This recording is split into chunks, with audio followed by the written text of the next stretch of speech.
Messieurs, bonjour, bonsoir. Il est quelle heure chez vous? Je ne sais pas s'il est quelle heure. Où est-ce que vous nous suivez? Je ne sais pas où est-ce que vous nous suivez.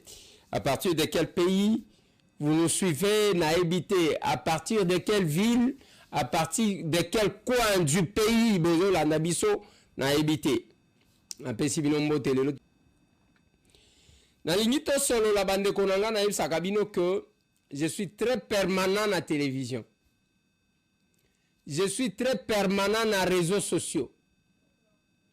Je suis très permanent dans le média.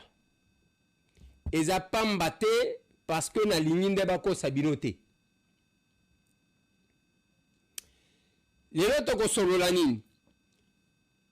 Fati, le chef de l'État ayambaki ba moupe ya 5 na SCC.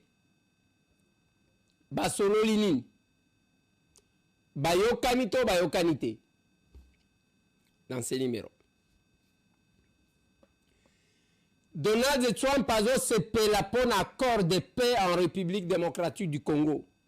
Il a encore tweeté hier soir avant de s'exprimer ce matin. Masolo. Nakozonge la dossier à Muozi. Chef d'état-major ougandais na Kinshasa pour na la kakibino ki na kozonga na ba mwa maloba moko. Dans ce numéro.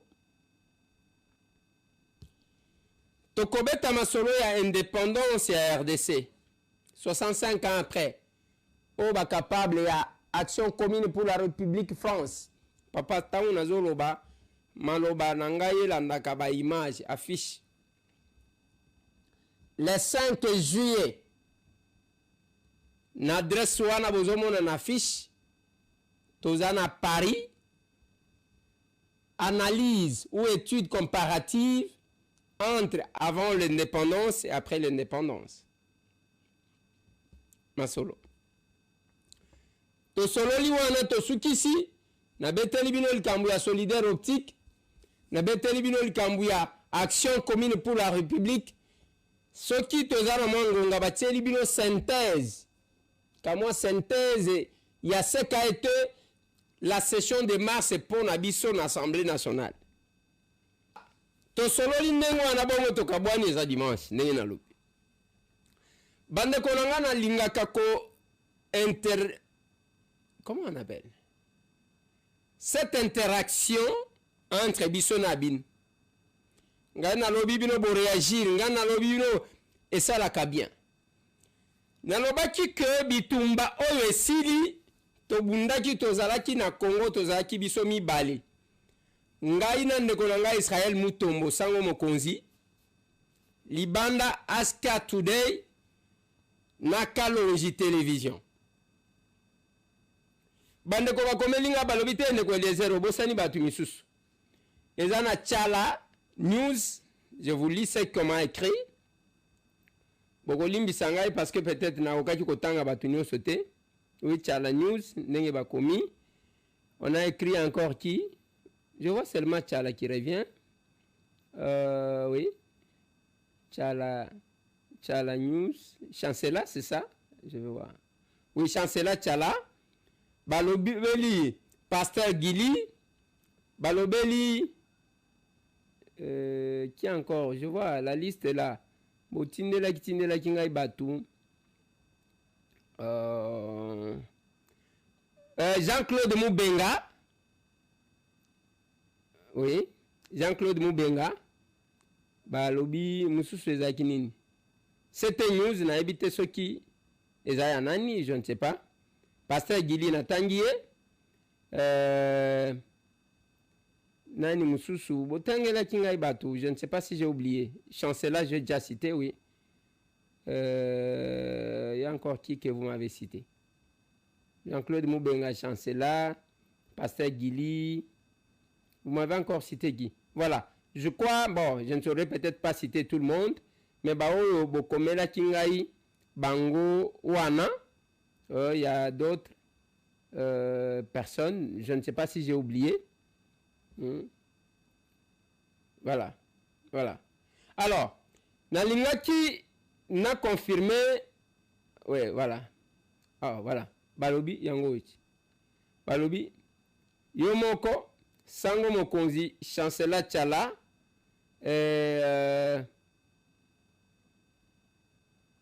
oui, chancela tchala, Aska Today, Mubenga, Kalonji, Pichi Banda. Voilà, on m'a cité ça. Bravo à nous tous. Et ce que nous faisons, voilà. Bravo, bravo à nous tous.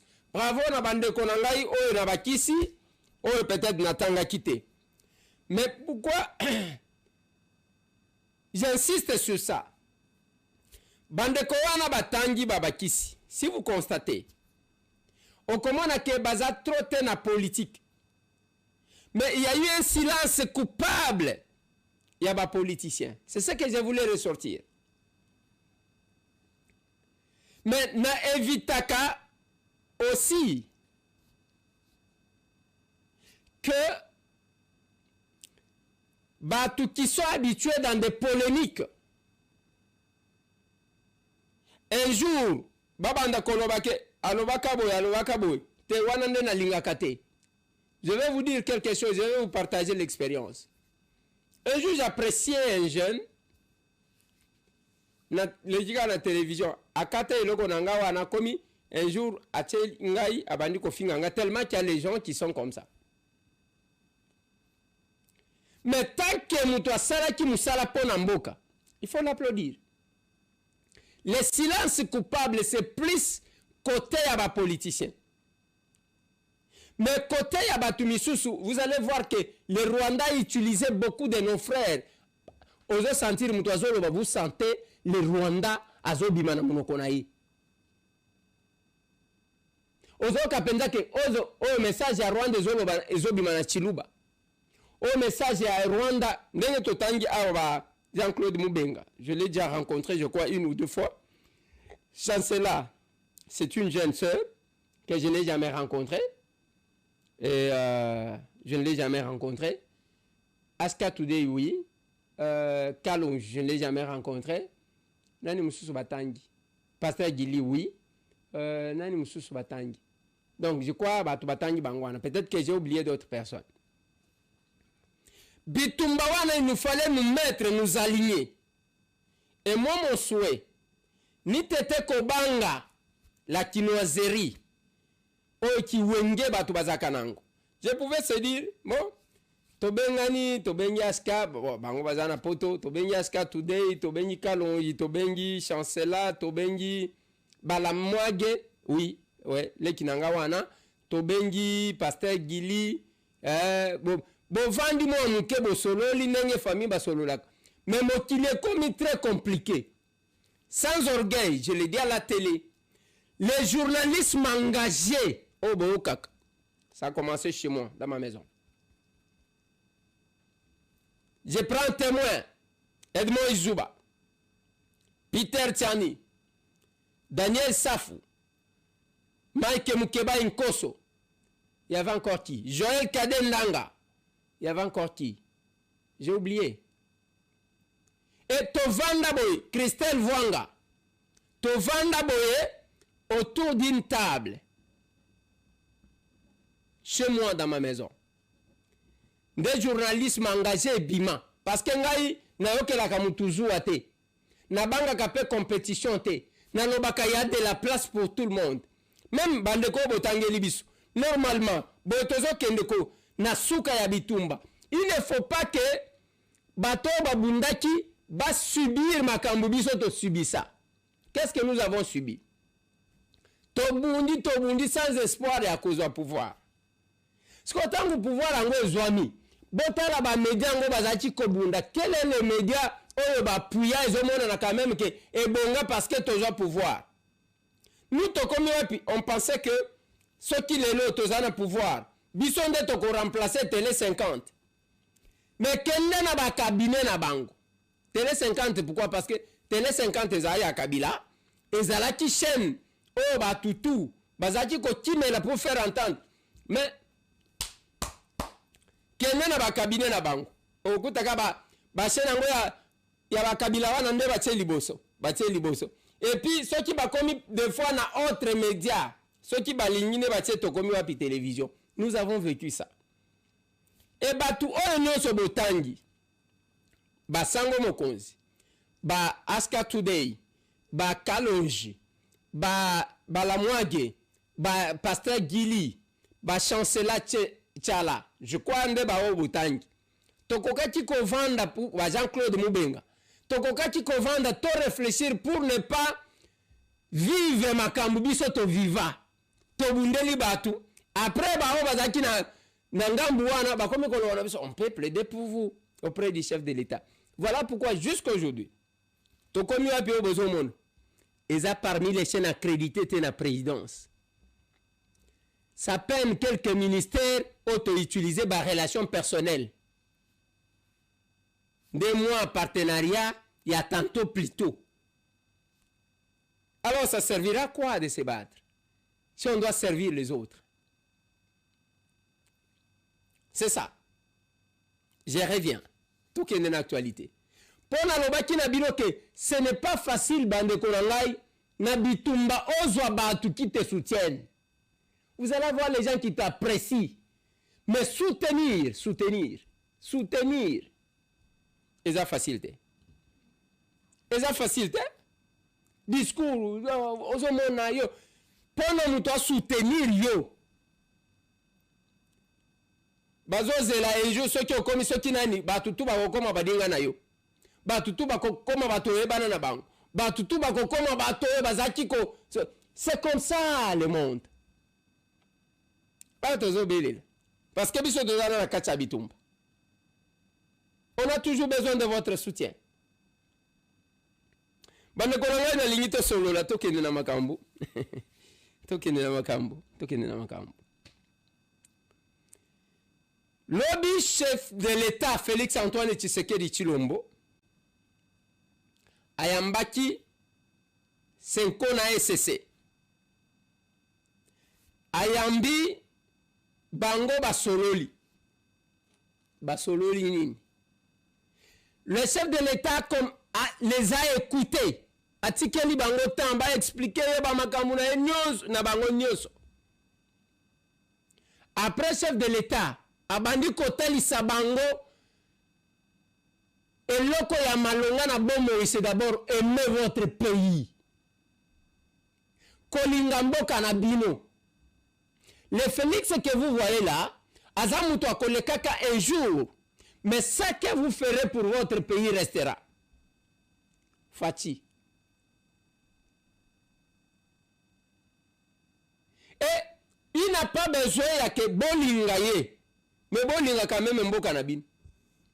Nasuka, le chef de l'État lobby a co-désigné équipe au bako travailler na bango. Pour na makambu au bazanango. Qu'est-ce que maintenant moi je ressens? Quelle est l'analyse que j'ai fait? Avec tout ce qu'il y a eu comme déclaration, vous vous retrouvez parce que ça ne pouvait pas marcher tant que le premier d'entre nous, le chef de l'État, a adopté Eloko Angote. Yango batambola toke pa Kagame, toke pa Oyo, toke anyanya pas de solution là-bas. Il fallait que les chefs prennent ça. Le lobby tomba ici. Mais maintenant, là où après change, Nabangona chef de l'État, moi la question qui me passe en tête, qu'est-ce que Moïse Katumbi va devenir? Je ne cesse d'insister et de m'adresser à Moïse Katumbi. Ce n'est pas de la bonne politique aux autres salles. Ce n'est pas de la bonne politique. Les lotikali kaka yo isolé na kabila. Yo memaki mandu quitté. Si on otikali associé na bato ya manduki, ceux qui ont tué, qui ont des comptes à rendre à Makila. Dis-moi ce que vous avez sponsorisé bango sans que toyeb. Si on otikali na kawana, oya, ngaita mwene na zoloba. Place azali ayebi. Tangu tobandi makambo ya union sacrée, babenga ye, ya memi mutu. Babenga ye, amemi mutu. Babenga ye, amemi. Oh, ozo memaka mutu boyeneni. Ngana tuni ye na lobi. Pourquoi chaque fois que le chef de l'État a besoin de vous, on lui dit qu'on se faire accompagner. Zapona balobela yo ou bien vous avez confiance dans mon cosité. Oh moni eza lokola ba diviser na lobi moko ba korule yo lelo place azali ayibi makamwa na zolo. Et nous sommes arrivés basango après change avec les chefs parce que cette expérience là bakosala ngo lisute pour esalemi et simbite parce que le chef n'a pas adhéré à leur démarche. Rencontre na Kagame et Fouti Bangote, Mbongo ya Museveni et Fouti Bangote, oh bazwa ki soki wapi et Fouti Bangote. Il fallait que les premiers d'entre nous adoptent ça. L'objet Trump a tweeté, il ne cesse de se réjouir. Il y a nenga silisi bitumba oyu en République démocratique du Congo. L'intégrité du territoire national. Donc, Mboka Nabiso Mobimba. Ceux qui pensaient à la balkanisation, Bokodoka, et ceux qui sont dans les territoires occupés, bagresseurs, Bakomika Koluka, survie na Bango, le Rwanda et la RDC. Les 27 ici, Bako signé. Qu'est-ce que vous allez devenir? On a expliqué qui bien le pourquoi ya mwana Museveni. Lobaki papa na ya lobitika kosala makambo oyo ekokute yo. Oh Félix c'est mon grand frère. Il est venu wana kati losako. Et pas il y a commandant suprême de la République démocratique du Congo. Le moni nanga azaki koreva mona akomi na kane lokola akanisa kika kokoma chef de l'État te ozamuze Laurent Désiré Kabila te okomona kana okokota te. Et aujourd'hui Bitumbe comme il a survie parce que nanga a craché sur tous les efforts qu'il a menés durant toute sa vie. Il a craché sur tout. Et qui rebelle pesi la kananjoto a mutute. Et Kabila a raté l'occasion d'être grand. Parce que tous les chefs d'État, tous les anciens chefs d'État africains, baservaka lokola réservoir de la sagesse ya okata makambo ya bamoka mususu. Kabila a raté. C'est là que je vous ai dit. Vous pouvez tout dire. Et vous pensez que c'est Nazar. Kabila ya awa. Atambolaki. C'est faux. Bozo Kosa. C'est un hasard. C'est un manque de stratégie. Kagame a piégé et a joué. Yaka même Mukumba na yo a joué. Aux États-Unis on parle de qui? Na wana balobika kembo, il faut que ba Congolais ba dialogue pe to ko changwa. Le chef de l'État va désigner une équipe qui va travailler na ba sango et puis tozui dialogue to chango na palais du peuple. To chango na palais du peuple. Le chef de l'État ceux qui akoya te moko akoya kaka a prononcé discours ya ouverture akamati nzela azongi yo nanga zo avion ya kana Kinshasa Kabila zo avion bakopekisa mutu te. Le dialogue soki ekosalema selon accord oyo bakosigné c'est sous l'égide du président de la République Félix Antoine Tshisekedi Tshilombo. Biloko batabo meki wana kopi wana ekufa nango. Et quand l'Ouganda, oui, neye bozolo baza batu moko toyebi parce que bango mutu bakoti saki ba rebelle na Bunagana. Il n'y a rien à dire là-dessus. Et je l'ai toujours dit que l'agression est là qui ba Ougandais na ba Rwandais. Mais ce qu'on va montrer qu'il y a un danger, babeti chita simat. Vous allez blaguer avec les États-Unis d'Amérique. Au concernant les États-Unis d'Amérique. Trump venait de parler, je crois on va vous mettre la vidéo. Alobi, il était 4 h du matin ici chez nous. Alobi que Bakeko Tumba, centre centre nucléaire, ya Iran, misatu nyoso poudre.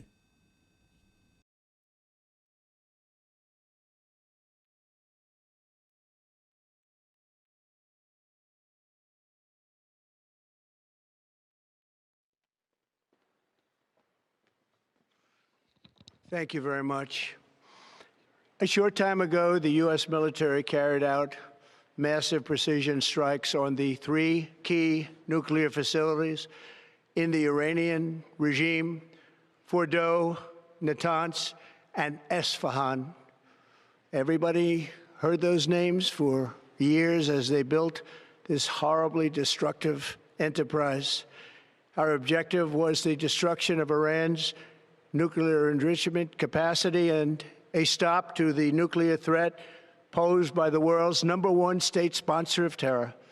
Tonight, I can report to the world that the strikes were a spectacular military success. Iran's key nuclear enrichment facilities have been completely and totally obliterated. Iran, the bully of the Middle East, must now make peace.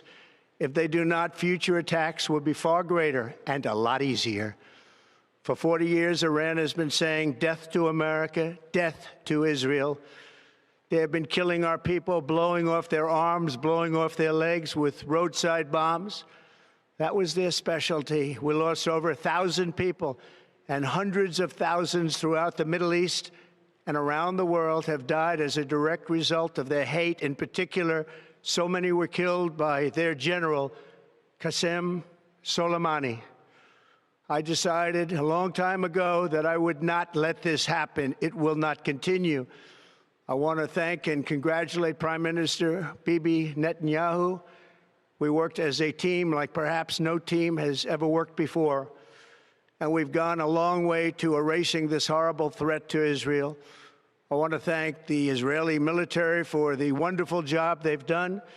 And most importantly, I want to congratulate the great American patriots who flew those magnificent machines tonight, and all of the United States military on an operation the likes of which the world has not seen in many, many decades.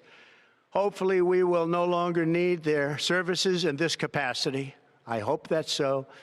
I also want to congratulate the chairman of the Joint Chiefs of Staff, General Dan Raisin-Kane, spectacular general, and all of the brilliant military minds involved in this attack. With all of that being said, this cannot continue. There will be either peace or there will be tragedy for Iran far greater than we have witnessed over the last 8 days. Remember, there are many targets left. Tonight's was the most difficult of them all, by far, and perhaps the most lethal. But if peace does not come quickly, we will go after those other targets with precision, speed, and skill. Most of them can be taken out in a matter of minutes. There's no military in the world that could have done what we did tonight, not even close. There has never been a military that could do what took place just a little while ago. Tomorrow, General Kane, Secretary of Defense, Pete Hegseth will have a press conference at 8 a.m. at the Pentagon. And I want to just thank everybody, and in particular, God. I want to just say, we love you, God, and we love our great military. Protect them. God bless the Middle East. God bless Israel, and God bless America. Thank you very much. Thank you.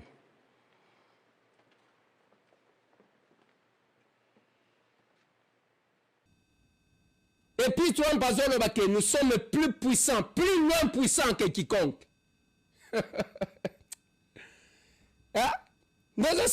Après que ça, ce qui est allé, Iran, va bombarder, mais même Israël, soutenu par les États-Unis d'Amérique, ce qui est allé, va cibler, il y a 14 personnes. Ce sont les hauts dignitaires iraniens. Babomi bango ceux qui na mutuka ta babomi baye awa babomi ta balobi même chef na bango to yebi place azali. Ça c'est Trump qui dit to yebi place azali mais to lingi ko bomayete. Nous sommes plus loin puissants que quiconque. Kaka Rwanda o nda ko résister bato wana bazo telema kuna balobi ni bango kama bananyambia États-Unis sema utoke. D'abord toi là tu représentes quoi devant le Rwanda? Aux à genoux. Et quand vous voyez le président américain, Trump se réjouit tous les jours, yoko yako tia musapi, okozikati. Bitumba ise sili. Et aujourd'hui l'Ouganda, oba kotisa bango na Bunagana, balobi photo banda opération conjointe, yako banda Bunagana, tito koma tina Goma. Ça veut dire que Muozi, ayeko yebisa chef de l'État que Limbisangai nazaleki na yo eza makambu tout ça bato tokoti kosala quelque chose ensemble. C'est ce que ça veut dire. Pour ceux qui ne savent pas, erreur de stratégie. Vous pensez, je vous ai toujours dit, ne vous trompez pas. Le chef de l'État que vous voyez là,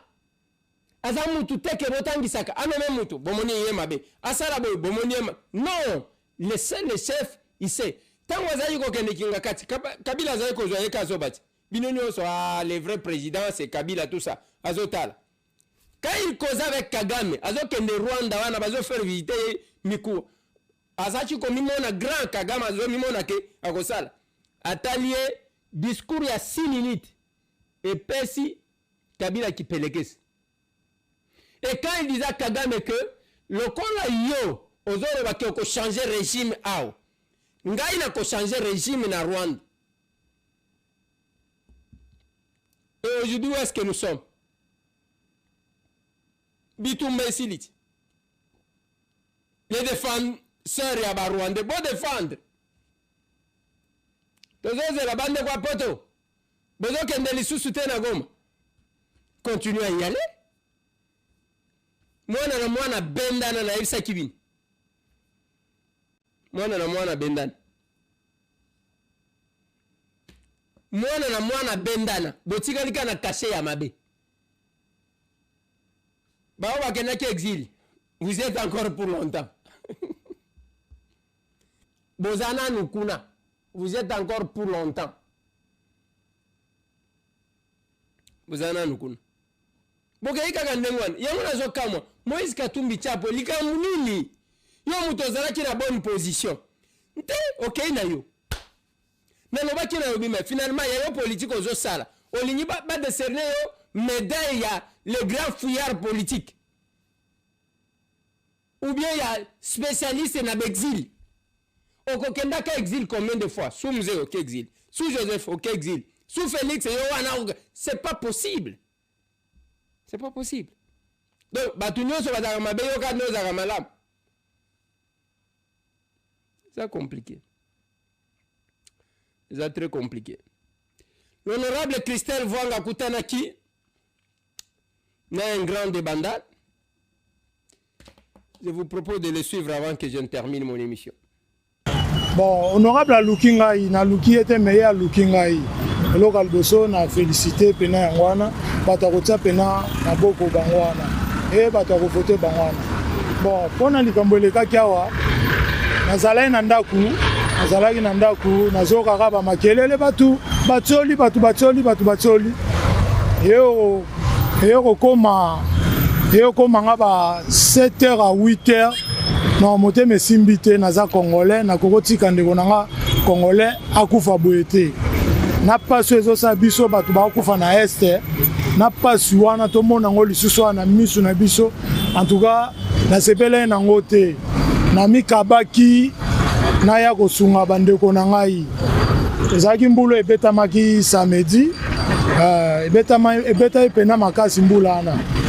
Na ye na singa colonel akangi nzela alobi moye mutale kaizate pona maeza makasi na ye na singa nanga na ebisi colonel nabi na ye pona nasala musala ya ko zwaba ndeko nanga yo bazali awa apo ya ebisi nga alobi okosala ngo na nini na kindoki to na nini nabite papa na osala na okoka ali bon ça va courage mais soko okoka te loba vérité.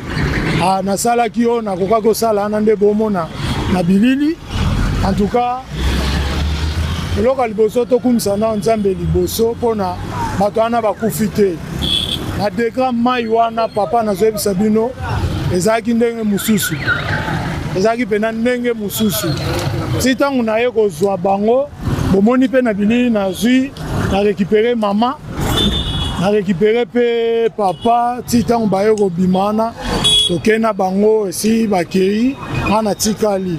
En fait, na remercier honorable en tout cas Longonya mama kotika biso te bato boye. Faut ko soutenir biso boye. En tout cas boye ata na moni likamususu boye. Faut na mi pesa kande na mi pesi. Boye nde salaka. En tout cas, merci maman, Nzamba Pambolo, Abaksa. Nazaki pete na idée ya muta futanga non. Nazaki na idée wana teke muta futanga. Apesa ngambongo pona na bikisa batu. Yani nango na oluka na bikisa ndeko na Congolais, apesa ngambongo te. Nazaki kake nakende ko yede ndeko na ngai Congolais. Si bomoni na risqué na bakure zalaki basinga kurande bomoni wana. Basinga kure zalaki. Nzamba likolo alingaki teke tokufa omoni na ye na zui bango na bimisi bango en tout cas on a zaki nango lo bangwana. On plein de succès à maman Christelle Vouanga, plein de bonnes choses. Tous qui surpris les lois hormones à maman qui tient à terrain.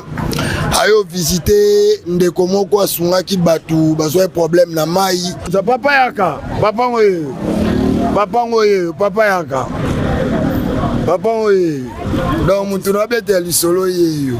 Donc et ça lui on deni ni mère et moi qui type na terrain tout ça. Bon. Na ngana ndima iteke mère akoya. Donc mutamala moye bana kaka. OK. Amoni habité ngamoko na kende na folo ba bien abanena oyoka amoni habité fonga mona kita. Ça lui au plaisir hein. Ça nga plaisir. Donc bato ba landa biso to confirmer bino. Oeza mbali boso tezango comportement na yeso problème akita sur terrain azui ba problème na biso pe ameniango et puis à moi si o aloba kana katia mibali non rien à dire. Merci beaucoup à maman Christelle, continuez boy 2028 sous toi na yo ndo ba ebiso. Merci. Voilà la reconnaissance. Il y a tant aux sala quelque chose. Biso to sala ka politique à Nengwan. Ce n'est pas au Mathieu Matibato. La reconnaissance. Féliciter, reconnaître les gens. Bah oh, bah sungaya tanelo comme il faut le reconnaître. Félicitations honorables. Joyeux anniversaire à toi Didier Kikou. C'est ton jour. Les Kinangai Otozana depuis 2007 que je suis avec Didier Kikou. C'est son anniversaire aujourd'hui. À la Moukitongo, il est allé voir son père. Papa n'a souhaité joyeux anniversaire. Debo et moi, Malamu Azalaka. Joyeux anniversaire. Joyeux anniversaire. Joyeux anniversaire, Didier Kikou. Joyeux anniversaire. Alors que c'est en famille, je suis là avec mon père. Mon géniteur. Je suis fier de toi. J'ai une équipe Yabatou Baza très constant. Baliki Nangana Zagana Bango. Nzala Bakufa Ganango Kaka. Pas si Baza Ganango. Mais ils sont toujours là. La constance a toujours payé. A toujours payé. Joyeux anniversaire à toi. Bandegona Zo Sukisa, émission pour Nalelo. Et donc on a côté Koyebi Sabino. Et ça que l'histoire du Congo est en train de s'écrire. Ceux qui osent en arrêter à l'écriture est alio. Mais venez vers les capables. Tout comme histoire. Bino bande ko en France les 5 les capables organisent une activité ba numéro ezawana boko benga. Mais awa chaque samedi to kutanaka de 9h à midi. Même hier on était là. Bao ya lomami bazakuna. Bao ya kindu bazakuna. Et c'est l'unique. Bao ya kikwit bazakuna. Nous écrivons l'histoire, nous prêchons aux gens. Nous n'avons ça la pona mboka na yo. Venez nous rejoindre. Donc on était na maya mbula, bo gene ko sa mburbe pour rien. Boko bunga pamba. 65 ans après, il y a indépendance à Congo.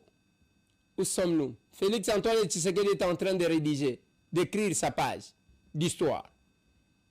Awana yambaki baleki awa bazo expliquer bino ba expliquer Jacquemain Chabani akekuna bamboli na balengola bayokani. Il faut apprendre à marquer son passage. Marquer qu'il a pesi vie na ministère oyo bato bazali koyeba te formation professionnelle yekola musala dans 6 mois okozwa boulot olia kovanda wana ndako depuis ovandaki. Mesdames et messieurs, l'année est finie. Pour terminer, je vous propose au moins une synthèse de ce qu'a été notre session de mars.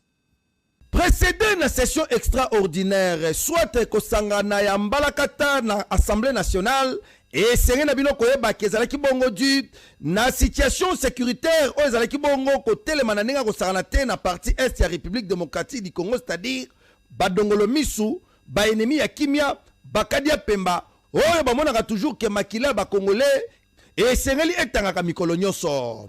Na yango Assemblée nationale ya République démocratique du Congo bayeba ki bongo kofongola bikuke na bango na session ordinaire ya mars dernier, soit samedi 14 mars 2025 dernier, kolandisama na article 115 ya constitution ezalaki bongo appuyé par article 68 ya règlement d'ordre intérieur ya chambre basse ya parlement.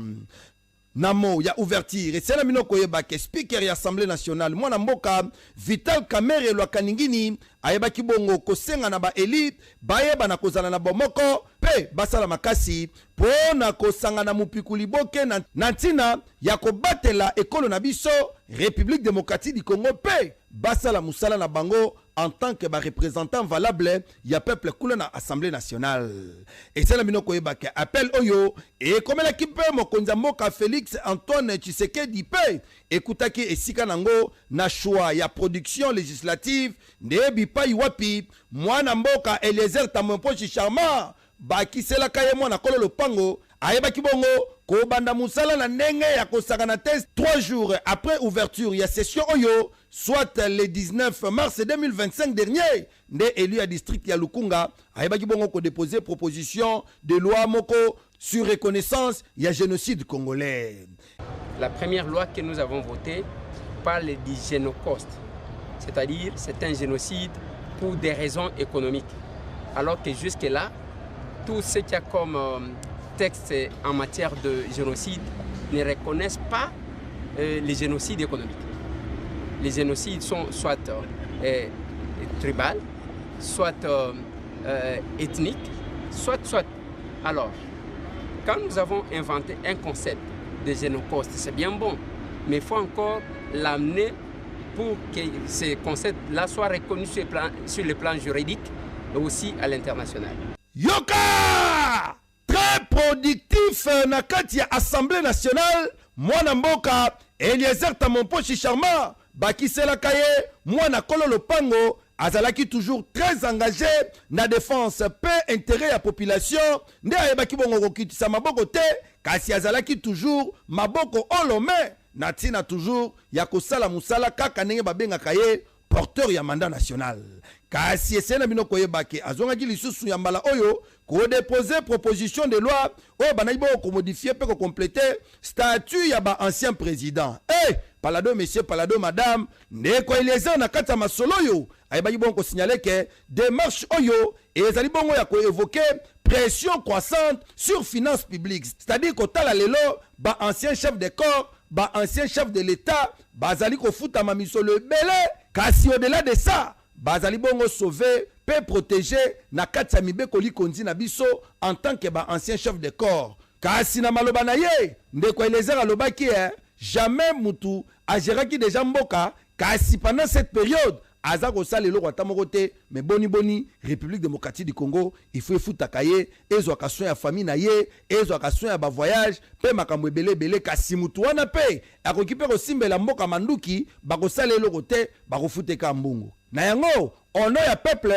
Eliezer Tamwemposhi Charma abetaki loboko na mesa azwaki likanisi ya kosala mubeko oyo de façon que ekene na kobuka bizaleli mabe oyo bato moko be ba mboka basala de façon que ba se couvrir. Aujourd'hui, nous sommes venus déposer encore une proposition de loi. Cette fois-ci, c'est une loi portant modification de la loi numéro 18/021. Cette loi de 2018, certainement, cette loi portant statut d'ancien chef d'État et les avantages accordés aux anciens chefs de corps. parce que nous avons estimé nécessaire de soulever des questions importantes dans cette modification. Ça serait injuste que les uns bénéficient d'une retraite d'or, mais les autres se cotisent pour assurer l'après-emploi. Mais il y a quand même un groupe d'individus qui bénéficient des avantages parce qu'ils ont été chefs de corps, parce qu'ils ont été, je ne sais pas qui, les avantages durant toute leur vie d'être pris en charge par l'État congolais. Cette proposition de loi, comme vous savez, les anciens chefs d'État, selon l'esprit de cette proposition de loi, sont vraiment les intouchables. On ne peut pas les poursuivre. Ils peuvent mener la rébellion. Aujourd'hui, nous avons l'exemple de Joseph Kabila, et qui est là en train de se pavaner contre son pays. Mais il y a les avantages qu'il est en train de toucher. Sérieusement gardé, toute sa vie, il doit être pris en charge, alors que lors de l'exercice de leur mandat, ils reçoivent les salaires décents pour combler leurs tâches. Ils peuvent s'organiser.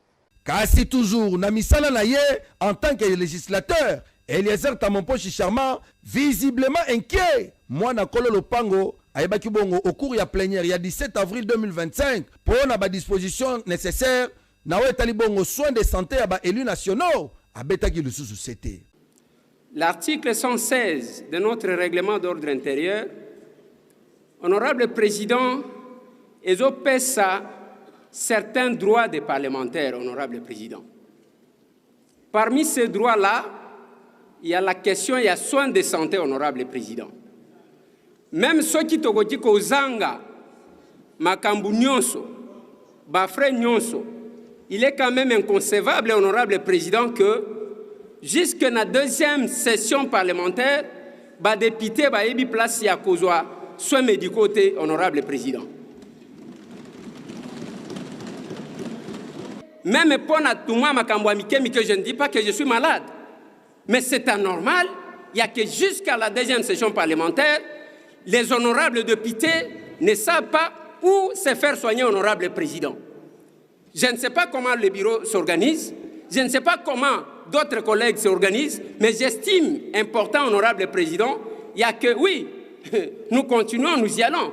Tous les autorités budgétaires, ceux qui ont un effort de guerre, ceux qui mbongo ezomona na te toboite mais tokobanda kobimisa mbongo ya kokunda soki bato bakufi kasi asukaki wana te po mobembo ezali mulai makasi ndeko Eliezer Tamampo Chicharma ayebaki lisuku intervenir na nzela ya motion moko initié par moko ya bacollègue na ye député sur construction anarchique soit bitonga tonga na ville ya Kinshasa oyo esalaki bongo badega na ndenge ya kosakana te kasi ndeko Eliezer Tamampo Chicharma très actif kazalaki ayebaki bongo kosignale ba espace ebele oyo bayebaki bongo kotonga bitonga tonga kasi asignalaki kaka ndenge boyebi ke espace ya oasis oyo ya kankokolo palado monsieur palado madame niveau l'état ayebaki bongo kotika légèreté na dossier oyo esika oyo nde esika ifalaki mai elekaka facilement kasi kokamwa lolenge kani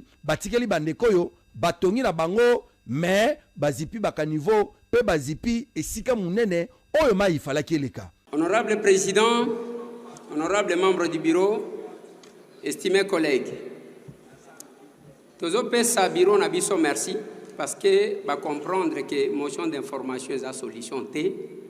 Il faut que tout na bao ba geraka au quotidien parce que bazo répondre biso. Honorable président, namoni tozo mata tozo kita. Na kotsaka question orale avec débat ndenge na lubi o bobo ya ko aligner. Mais likambweza musikate tozo lela inondation na Kinshasa na ba érosion pourquoi? Parce que l'État qui devrait exister dans ces domaines n'existe pas. Depuis Mobutu akenda totonga siteni. Bisika nyonso eza kosala COP, bisika l'État ba espace vert, ba servitude, topesi ba indien, ba libanais, ba tongi ba cité na ba immeuble, bokaboli ba appartement. Et la conséquence c'est que même temps où bozo laka kobuka wana bokobuka bisika ba congolais bazali, bokobuka bisika bino bozo ba appartement, honorable président. Voilà pourquoi, honorable président, l'exemple que je donne, quand Kokoleza Pembeni, t'as la condition basoda na biso bazali, t'as la Pembeni oasis se botonga eza place wana, fikine ndaku wana ba chinois batonga kango bakomaka au départ logements sociaux. Après bato bakaboli baniniti. Tangu bozo tonga bisika nyonso ya ba cité, ba espace vert nyonso, moyen mayambula ekota ezate. Ndenge moko nazolobela na bâtiment na biso ya kitoko eza en face awa. Les lotos a inondé parce que les espaces qui servaient des bassins de rétention d'eau, nous construisons partout, honorable président. Kassilor, il y a plénière, il y a le 29 mai. Où est-ce que fixé sur audition? Il y a un rapport, il y a commission spéciale, paix temporaire. Où est-ce que chargé? Il y a co-examiné, réquisitoire, il y a procureur général, près la cour de cassation. Moi, je suis affirmé, nde ezalaki yombe na nenga kosakanate parce que awo ezalaki bongo dossier ya autorisation ya instruction contre ministre d'État, ministre ya justice, pe garde des Sceaux ya République démocratique du Congo, mwana mboka Constant Mutamba Tungunga ndende ko Eliezer Tamompo Charmant très visé sur question yango ayebaki bongo ko benga na plénière na sujet ya demande yango bayeba vraiment ko fongola misu makasi pe bazala batu ya émotion te. Kasi a rappelé qu'il lisusu ke esengeli président de l'Assemblée nationale mwana mboka Vital Kamerhe Lwakaningini ayeba na kosalela maloba na ye parce que chaque fois rappelera bango ke ceux qui bazali liboso à tribune baza ko représenter peuple kasi bakoki kozwa mikano na ndenge ya ba sentiment te soit ba émotion esengeli ba assumer makambo ba koloba. C'est pourquoi alobaki ke ya solo problème ya procédure o ba metaki en place ndezalaki mabe kasi na lomango baza kosalela Palado, messieurs, palado, madame, et sika oyo, il y a un problème.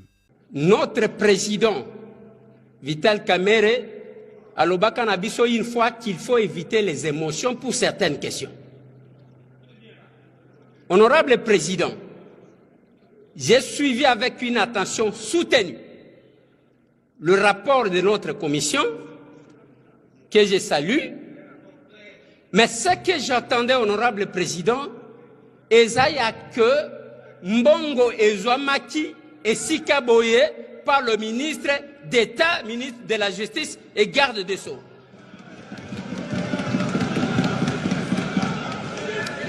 Honorable président, nakati ya rapport oto uti kolanda. Ngai na yo kibiloko mibale, honorable président. Eloko liboso ezaya société. Et loko ya mibale eza ya procédure. En matière de passation de marché, honorable président, sur le plan de la procédure, ce qui moutou a péché, sanction ezalaka ya ko annuler marché.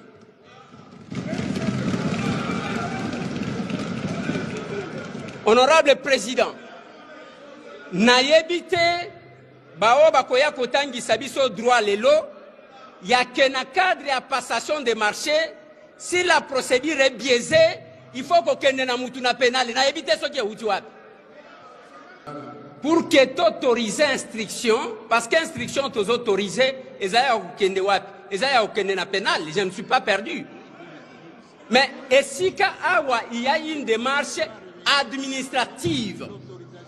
Et parmi les correspondances, même correspondance, il y a Premier ministre Ezanakati. Oyo bazali ko senga que les Mineta abakisa ba pièce. Tant que la procédure administrative n'a pas été épuisée, honorable président, ce qui est autorisé, toko biaiser tout, et ça sera comme un règlement de compte, honorable président. Bon, merci, honorable Eliezer. Kolongwa Awa. Mwana Kolo Lopango, Eliezer Tamompo Charmant, très actif, soit les top 1 des élus. Il y a législature Oyo, Eliezer Tamompo Charmant. Aïbaki bongo lisusu kolongwa na plénière Oyo, kasi aïbaki bongo kota na kati ya idéologie na ye, ya ko servir, et non ko se servir, ozali bongo engagement na ye, patriotique azwaki, lokola mwana musala ya population. Eliezer Tamompo Charmant, aïbaki bongo ko adressé, mokolo ya vendredi 30 mai, question orale avec débat na ministre ya enseignement supérieur pe lisusu universitaire. Nantina ya koyeba état de lieu ya système LMD, soit licence, maîtrise, doctorat, qui ont mis en place il y a 3 ans à la République démocratique du Congo. Porteur du mandat national, Eliezer Tamompo Chicharma, Alinga Kiaïba, entre autres, nombre d'auditoire, qui ont construit pour la nécessité, il y a un système yango, na mutu ya makasi, na talibongo participation individuelle, il y a chaque étudiant. Eli Alikunga, aïbaki bon constater que depuis mise en œuvre, il y a un nouveau système yango, programme il y a enseignement à la République démocratique du Congo, et ça n'a boulou yeke, c'est-à-dire confusion, moko ya kosaranate, kasi na sens bazar au sale lango actuellement, palado messieurs, palado madame, et ils nango pitopale, nde pitopale. Kasi d'après honorable Eliezer Tamompo Chicharma, ba système mibale oyo en principe et koki jamais ko cohabiter et sikamoko parce que kota la ba contenu kili oyo ezali bongo na kati na en terme ya matière et ezali bongo ko kota na kati ya grille ya chaque filière ya ba formation ke ba procédure ya ba enseignement oyo ezali bongo ko pesama. Ainsi moi na kolo lopango lobi et sengeli l'état congolais a fongola misu makasi na dossier oyo. Kasi na intervention na ya le 28 mai, kolandisama na ba audition ya DG ya régie des voies aériennes, soit RVA, et c'est na mino koyeba ke honorable Eliezer Tamompo Chicharma, ayebaki bo komituna utilisation ya misolo ya go pass et sala ka musala nini, peli susu mutuya soit misolo oyo esomba babis oyo ememaka batu soki bakiti na tarmac pona kokomisa bango ti nakati ya bisika oyo il faut bazwa bagage na bango. Honorable député, honorable membre du bureau, estimés collègues, nous avons quelques questions simples, mais déjà à matisi biso esika mosusu.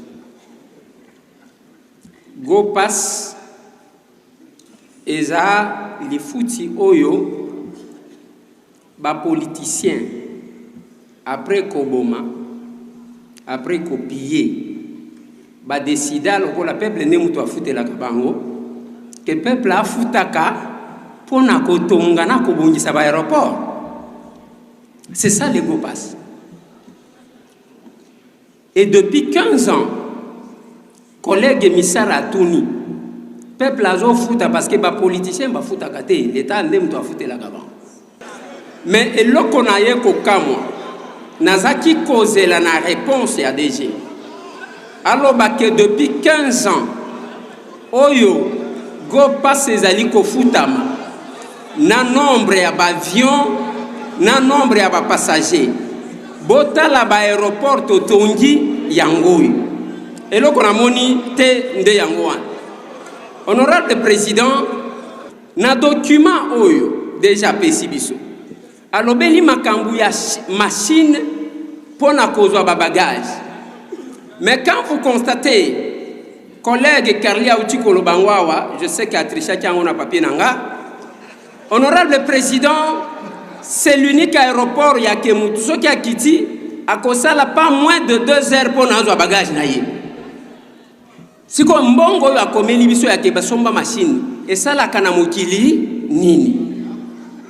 Honorable président, honorable membre du bureau, estimés collègues, tant que vous avez ce document parce que je prends un petit moment à Kotanga. Mais nazana makamu sous salinga chair de poule, honorable président. Namoni mbongo bakomeli biso ke basomba bus oya minene wane me makabiso 5 et biso wana basomba ngo na montagne. Basomba ngo na 1,886,888 na euro pour na 5 bus. Na sali calcul honorable président. C'est-à-dire bus moko biso to sombiango na $325,000, 325,000 euros président. En d'autres termes, babis wane me makabiso na aéroport to sombango na $400,000. Cher de poule, mboka ngo to linyango to linyango te. Deuxième constat, honorable président, na document ba pesi biso ngate mtu na yaki nango.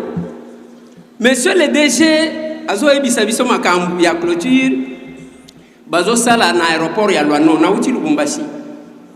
Boyebi ke clôture wana mbongo bazobimisa yango eza combien? Eza 7 468 000 dollars. Pour la clôture wana kaka ya aéroport ya Luano. Honorable président, honorable membre du bureau, estimés collègues, misulanga ekwe na likambu mususu. Ekwe na likambu ya ke batu oyo bazo sala surveillance, ba consultant, bazui pona ba surveiller kaka misala wana bazozwa. Consultant wana bakofuta ye 1,886 000 $ américains. Si on a mis tout consultant wana za congolais ou bien zaka bato bazwaka.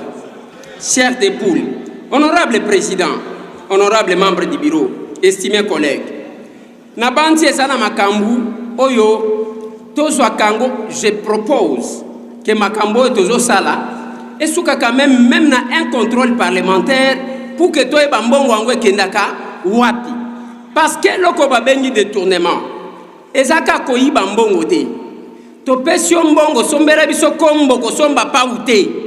Kasi tangu dossier ya RVA et Silaki, moi na kolo lopango très actif kaka ndenge tota ko signaler kazali bongo le top 1 ya législature oyo na kati assemblée nationale. Eliezer Tamomposhi Charma tango ekoma kibongo makambu ya sesak kuna na assemblée nationale kaka ndenge boyebai ke mwana mboka Christian Bosembo zali bongo président sesak azwaki mokano ke mutu nyonso tu akosala apologie ya Kabila soit ya ba Rwandais ainsi que ya bato PPRD à travers les médias de la République démocratique du Congo, à Kokangama Pe, à cause de la punition, kaka nenge longo baninde, ndeko Eliezer Tamomposhi Charma, aïba kibongo kosenga na baninga na ye, baeba ko adopter texte yango parce que, et zali bongo na motu makasi, surtout pendant période où toza olekisa, awa na République démocratique du Congo, relative na bitumba, où zali bongo imposé par armée rwandaise. Et la presse, ndenge tozali kosala lango na mboka na biso, on va au-delà de ce qu'il fallait faire. C'est ça qu'aujourd'hui, et ya kobota manasima ya haute autorité des médias. J'étais journaliste dans cette ville. Na période, il y a haute autorité des médias. Et j'ai travaillé à la scène de Roger Lumbala qui était dans l'opposition. Nayebi Makambuto Viva, honorable président. J'ai entendu, sous un langage fermé, que Bapekisi, Balobi, j'ai entendu le droit ici. Honorable président, il y a un précédent.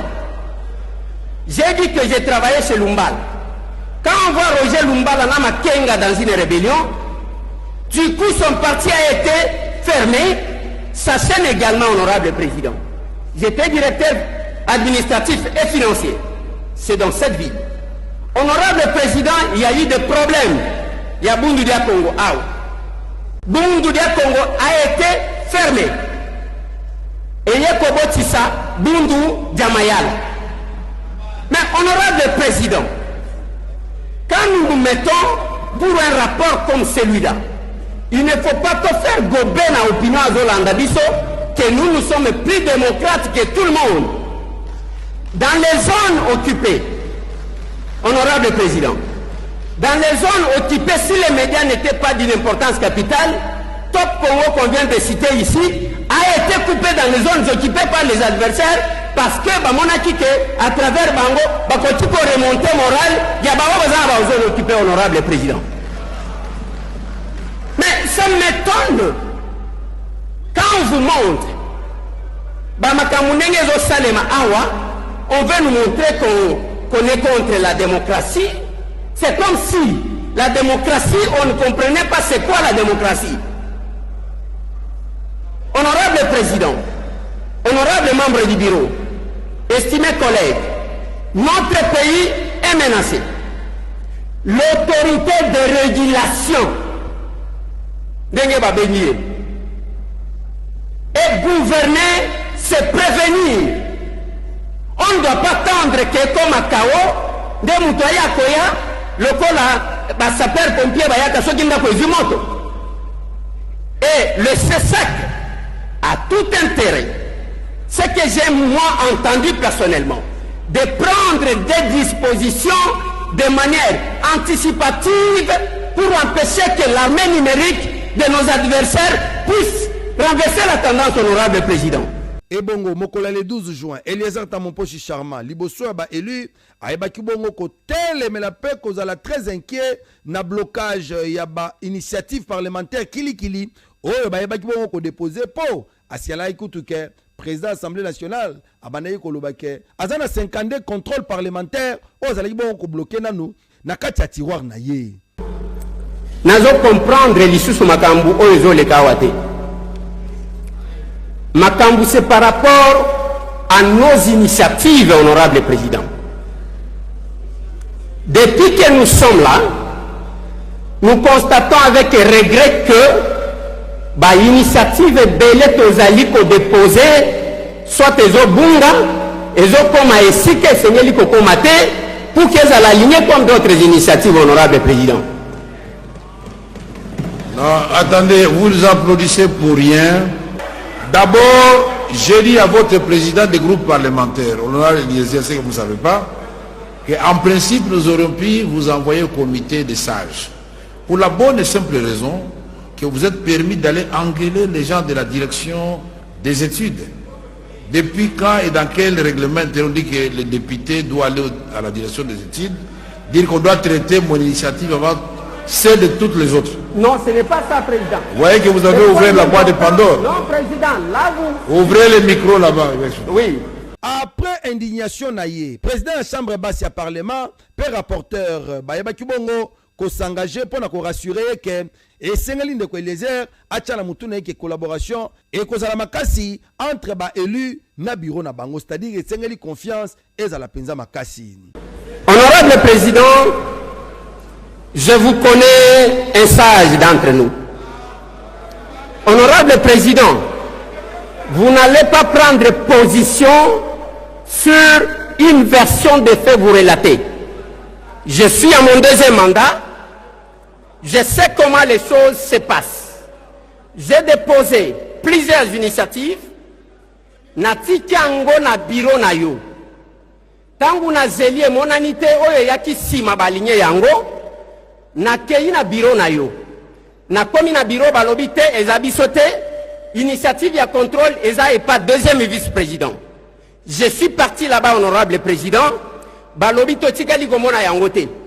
Bamso balobi te kende kota lango na bureau d'études. Voilà ce qui m'a mené au bureau d'études. Na komi na bureau d'études, j'ai posé la question. L'initiative ou les initiatives dont j'ai fait allusion ici, et tikala kokoma kunate depuis que nous avons déposé, honorable président. Je ne suis pas un barbare pour ne menacer Batou, mais je sais revendiquer mes droits quand je me sens lésé, honorable président. J'ai 3 initiatives législatives, honorable président. Rien qui arrive là-bas, honorable président. Yo en tant que papa n'a dit on ne peut pas laisser, honorable président. Voilà pourquoi j'ai pris parole pour vous montrer que j'ai mené ces démarches. L'honorable rapporteur connaît ce que je parle. Je ne cesse de revendiquer, honorable président. Voilà, honorable président, je souhaite que votre sagesse,